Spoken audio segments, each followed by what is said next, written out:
Ako ay nag-umpisa ay 27 anyos pa lang ako. Ngayon ako 52 na. Halos kalahati na ng aking buhay dito sa luto, sa pagluluto. Marami ng experience ang dumaan. Yung mga napunta rito na hindi nakakain. At minsan ay puno, ay pasensya na. Sa sunod na pagkakataon ay baka naman mabigyan namin kayo ng magandang serbisyo. Ano, susunugin ko tong bahay mo, Birds. Ano, Birds ko. Sunod ka sa baba. Baba na kami. Okay, Birds, ha? Sunod ko nga pinuntahan itong tito ko, kaso lang mukhang ayaw niya kasi medyo nahihiya daw siya. Sama. Bakit? Kaya po. Take out na lang kita. Okay. At ito pa yung iba nating tropa na makakasama. At syempre kasama din natin dyan si Kawa. Sama ka? Ay, ikaw, sama ka. At yun, buti na lang sumama sa Eseng. Meron na tayong pang-proxy kay Tito Kaloy. Ito, alaw na nga kami umalis dito kasi balita namin marami daw tao daw. Pag inabutan daw kami ng alas 5, baka wala na kaming abutan. Kaya kung sakaling pupunta rin kayo, maganda isakto nyo na ng alas 3 para hindi kayo mawalan.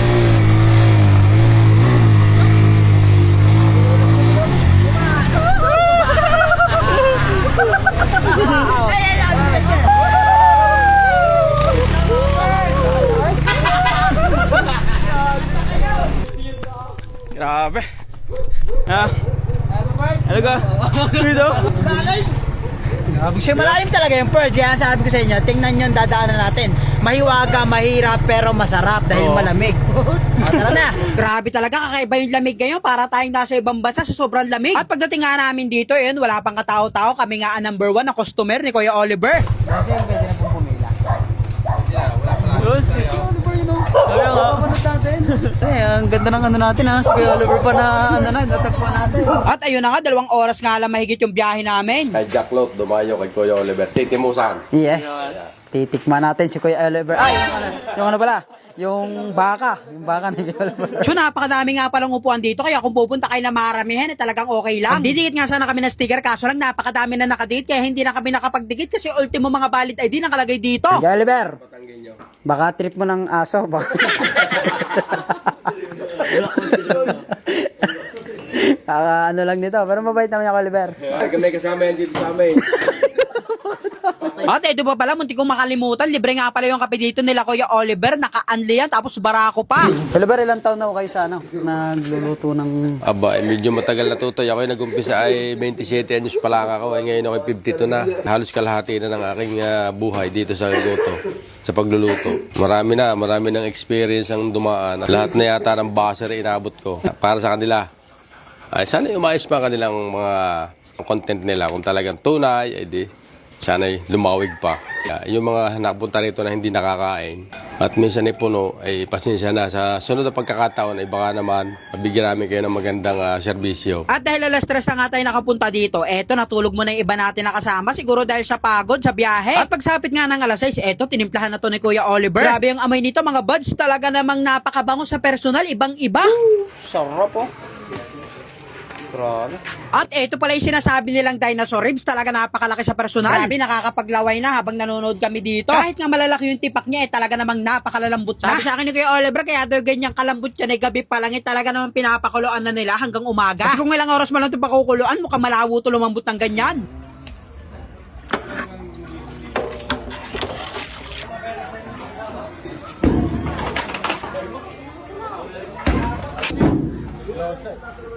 At ito na nga yung dinosaur ribs natin dahil kauna-unahan tayong dumating para sa atin niya. Tingnan nyo naman kung gaano kalaki yung buto at yung laman. At hindi lang yan, ito pa yung kasama ng dinosaur ribs natin. Talaga namang napakalalaki ng tipa. Tamang-tama nga lang daw tong dinosaur ribs para sa 7 katao. Pero para sa akin, kahit matatao kami, labis-labis na to. Meron din naman sila ditong tigwa 160 tsaka itong tigto 200 kung solo lang kayo. Pero kung ako sa inyo, orderin ko na yung tigto 200 dahil talaga naman napakadami ng laman nyo kumpara sa 160 lang.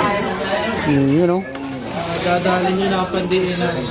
Woo! Sarap. Pero ba sa isabaw? Iyan oh, sabaw. Grabe to, mukhang maliit lang siya sa video pero sa personal talaga namang napakalaki. Nagpaada rin pala ako ng tigto 200 para talagang hindi kami mabitik kung sakali man. Tapos siya, nag-double race na rin kami para kung sakali man hindi na kami maghintay pa o tumawag pa doon sa staff ni Kuya Oliver. At humingi na rin pala kami dito ng fried garlic pang-partner dito sa goto. Ito talaga masasabi ko, sobrang bango ng goto ni Kuya Oliver at talaga namang hindi na kami nakapagsalita, talagang kumain na kami dito ng todo. Grabe yung baka ni Kuya Oliver, talaga namang sobrang lambot kahit malalaki. Kaya talaga na-extra rice din ako dito dahil solid na solid talaga. Sa kanya hindi din gano'ng mamantika, pero natural lang ang lasa. Kahit nga si Diwata, talagang inamin, natalo daw yung parisan niya dahil sa lasa nito ay talaga namang napakasarap. Ito talagang busog na kami dito pero napakadami pa ng tira. Ano mo nga, Nay? Kunin mo nga. Ipakita mo gano'ng kalaki.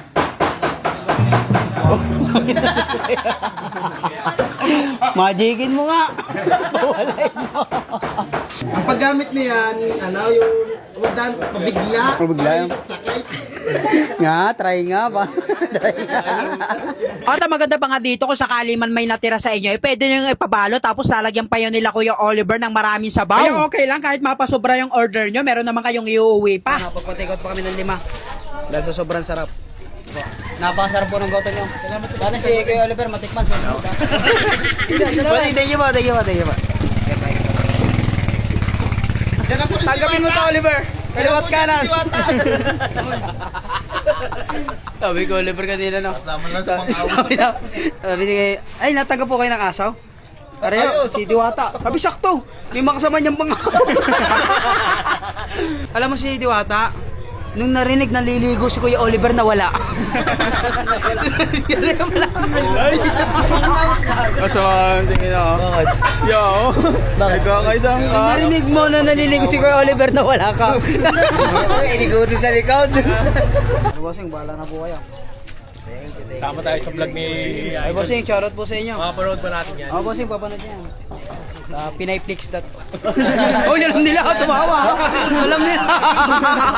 Si Jacklot, subaybayan mo ko sa FB kasi Puno ang langit na guru. Aray mo. Let's go. Ibang siya ang dala ko. Sharon lang, walang siya. At yun mga buddy ko, dito ako naglalaro sa Primo Gaming, Pash Cash Out, Pash Cash In. Kaya alam nyo na, nasa baba ang link, register na kayo para kayo'y pumaldo.